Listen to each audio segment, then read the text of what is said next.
speaker today is the Reverend Dr. Raymont Anderson, Imagineer, professional educator, workshop and seminar facilitator, visual artist, performer, ASL interpreter, author, and lover of comics and film. His diverse and eclectic background shows up in all areas of his life and ministry. For him, it extends beyond the church or the center.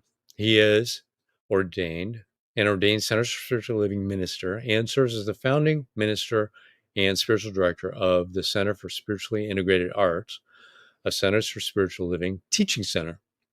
And his newest book may be available as early as this fall. With that, welcome, Raymont. Thank you. Thank you so much, Vance. Oh, namaste and greetings, CSL Midtown family. What's going on? How everybody doing in the midst of all this heat?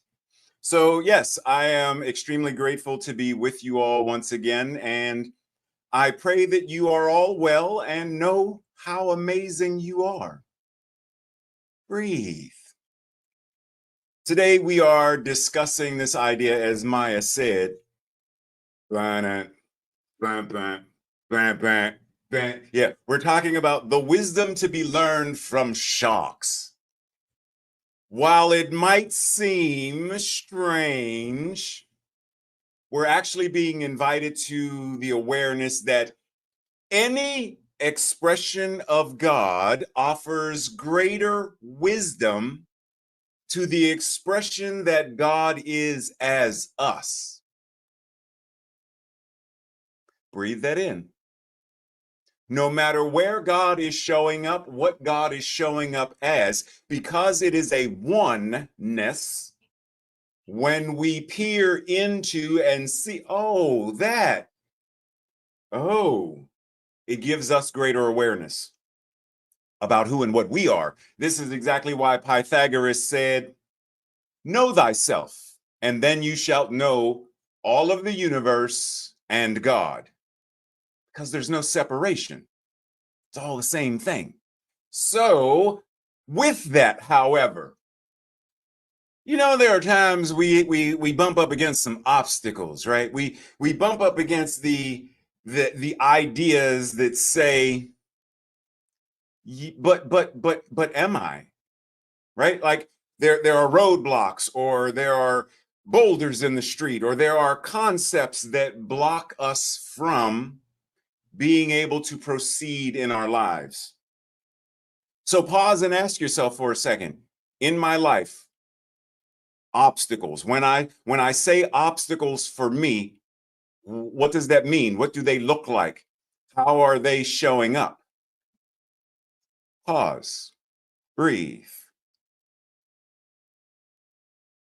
Still with me? Because this is an area where we don't often like to move beyond this, right? Like we get stuck, but we're being invited to outgrow the limits, outgrow the obstacles that have become comfortable. They don't protect us. So how do we unlearn the stories that keep us from being who and what we truly are?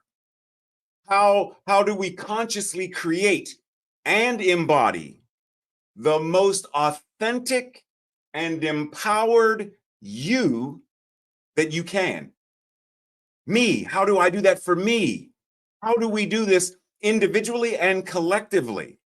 Because if we don't, then we're going to forever go through our lives based upon what somebody else says about us, what somebody else thinks about us, what somebody else, right? So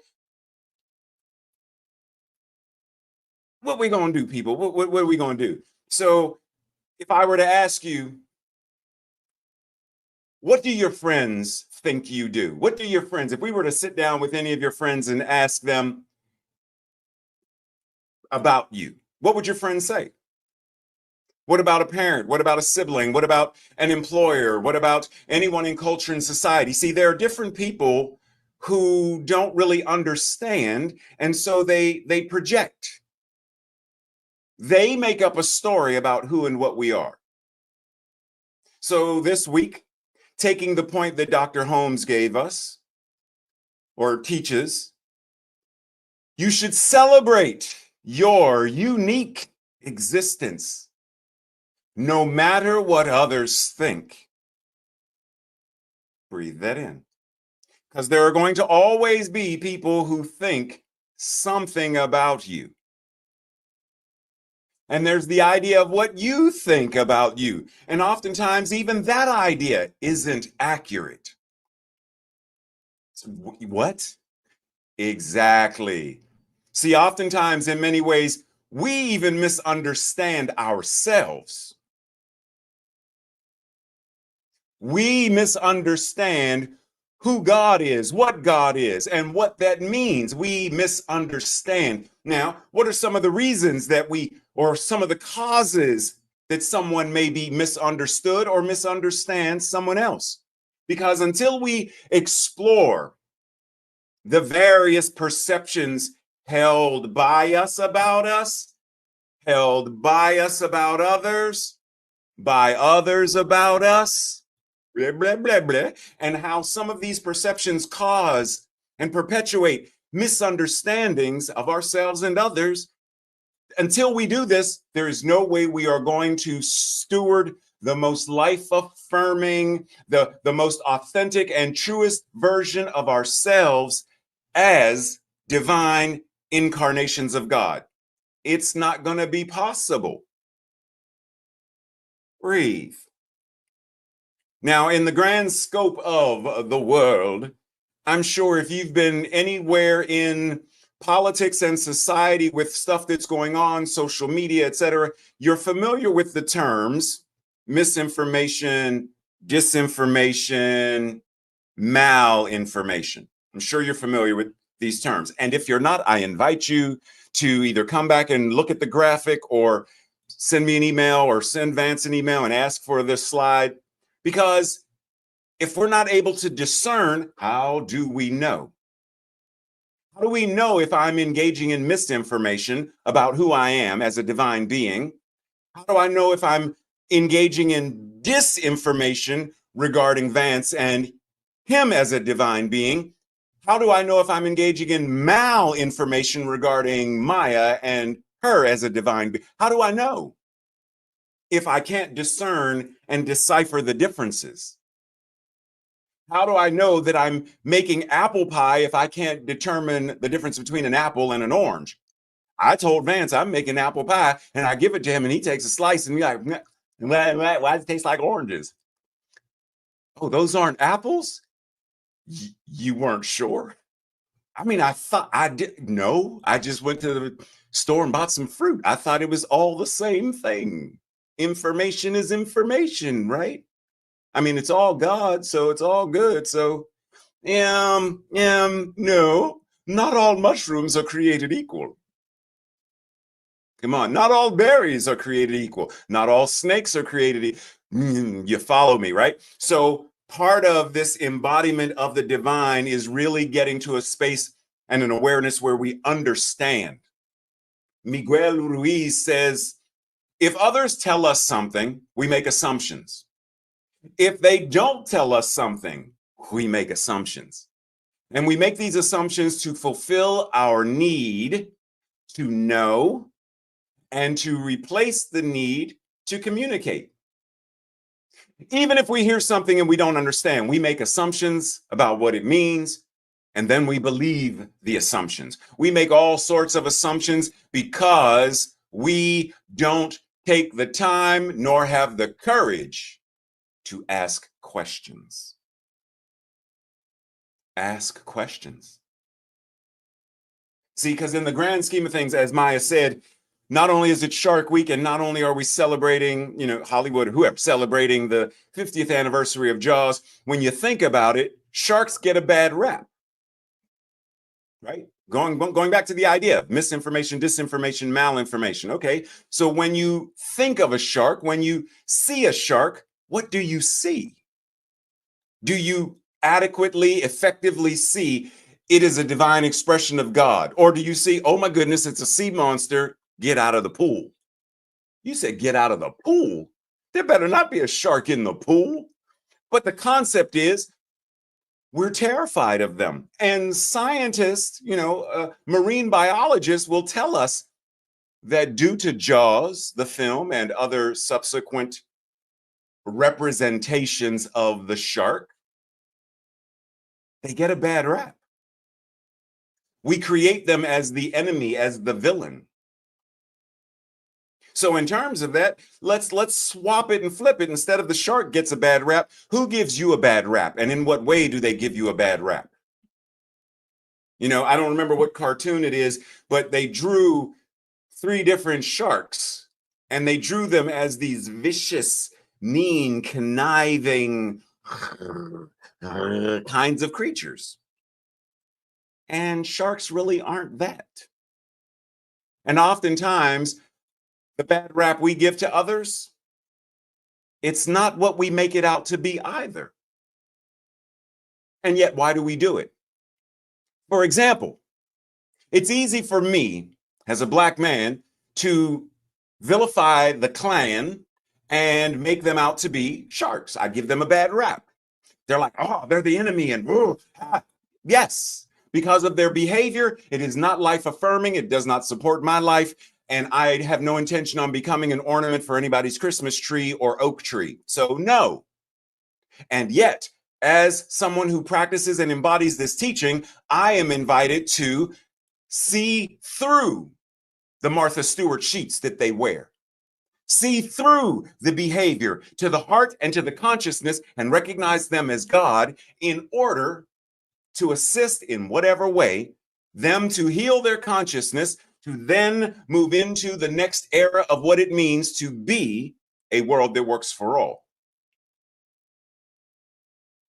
So, as I say, either we judge righteously or unrighteously, meaning it is either life-affirming or non-life-affirming.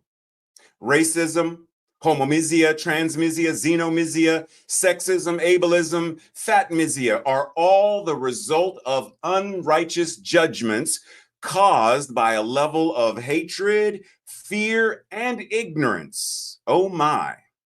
So if we are going to create a world that works for all, we must learn to practice righteous judgment. Righteous judgment being see with and as the eyes of God, recognizing itself, and then respond accordingly. And we have to do this as often as we can. Breathe.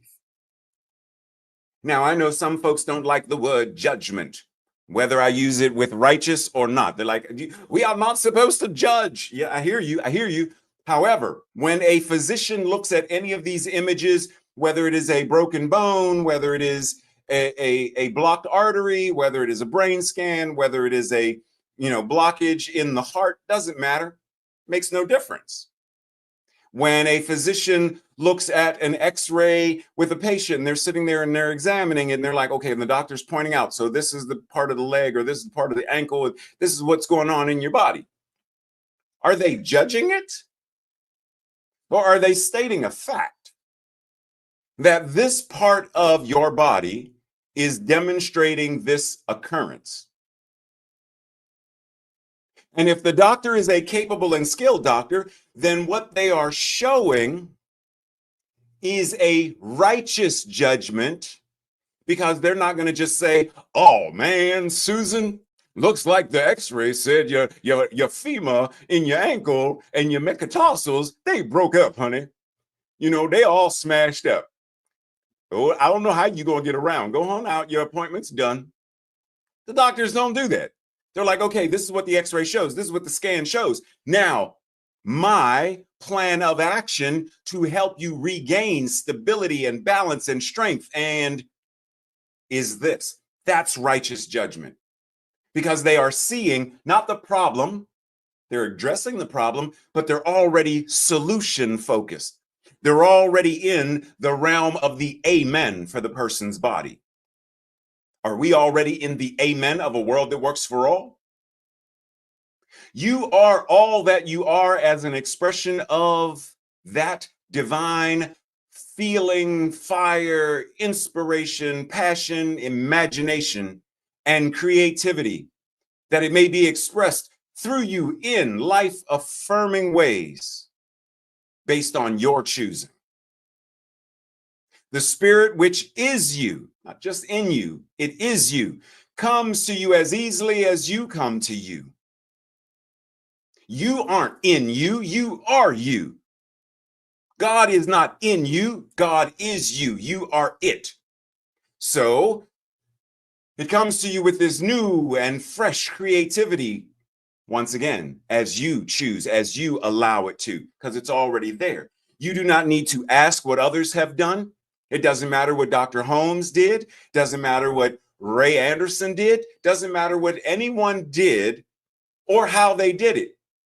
If you're trying to be like them or copy them, be yourself and express life as only you can. Breathe.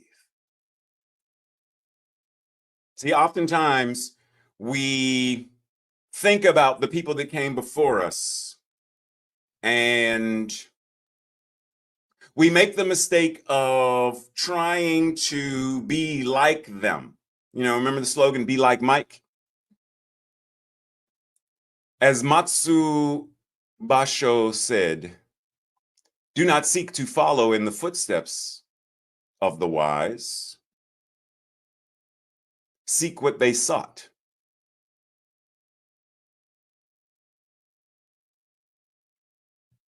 Do not try to follow in the footsteps of Ernest Holmes. Seek what he sought. Do not try to follow in the footsteps of Emma Curtis Hopkins. Seek what she sought. Do not try to be the next Dr. Martin Luther King Jr., but seek liberation as he sought it. If you follow someone else's way, you are not going to realize your potential. Did you all see, there's a movie, you may be familiar with, it's called The Wizard of Oz. You familiar with that movie, The Wizard of Oz? You familiar with that? You ain't? Oh, you are, okay. So imagine for a second, Dorothy, you know, she lands in Oz and the Munchkins are like, we represent it, and the Lollipop Guild, and they singing, right? And Dorothy is like, oh my, I think I'm going to stay here. Auntie Em and Uncle, they'll be fine. And so she moves into a cottage. Wait a minute, what happened to the rest of the story? Because she never would have met the Scarecrow, Tin Man, and she would have never met them because she's comfortable. She decided, I'm going to join the Lollipop Guild. We would have never got to the click your heels together 3 times and say there's no place like home. We would have never got there because she chose complacency rather than her own path. Dr. Holmes says, the wick of your individual life runs deep into the oil of your pure being. There is but one life, and that life is your life now. No matter what confusion appears at the surface of your life, at the surface of your country, at the surface of your state, at the surface of the planet Earth, there is always a place of calm at the center of your being. No matter how turbulent the waves may be on the ocean of your experience, beneath, there is a changeless peace. Your being is submerged, but not lost in the infinite. See, we have access to everything we could ever want. World peace, we got it. A world that works, we got it. Food for, we got it. Homes for, we got it. We got it. It's an infinite universe, all that God is. There is nothing missing in it. We can, if somebody a long time ago could be like, I'm gonna make a phone that look like, and it's gonna be like a little computer. What's a computer? Don't worry about it. You'll find out in 15, 20 years when they make the computer, and then I'm going to make a phone, and we're going to call it a smartphone, which is actually going to be a computer in your pocket. What's a computer? I told you, wait till they invent it. And then somebody had the idea, because it's infinite creativity, they and made it. Now we use them, and we don't even think about it as how this is a divine demonstration of God and the amen that creates. We have access right here and right now. I hold clarity as a key intention. I aim for specificity of language, action, communication, desire, intention, and commitment. Because the clearer I can be in all of these, the less likely I am to contribute to any non-life-affirming chaos. The clearer we are with who and what we are, the clearer we are able to show up in the world.